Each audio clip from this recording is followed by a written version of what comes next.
உன்னை தெய்வம் என்பதா, குருநாதன் என்பதா, என்னை பார்த்து பார்த்து வளர்ப்பதனால் அன்னை என்பதா,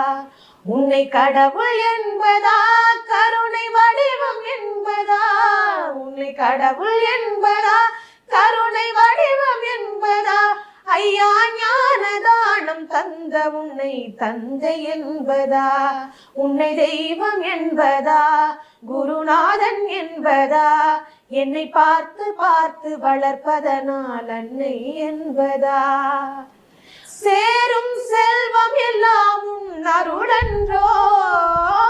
பாடும் பாடல் எல்லாம் உன் தயவன்றோ, சேரும் செல்வம் எல்லாம் உன் அருளன்றோ,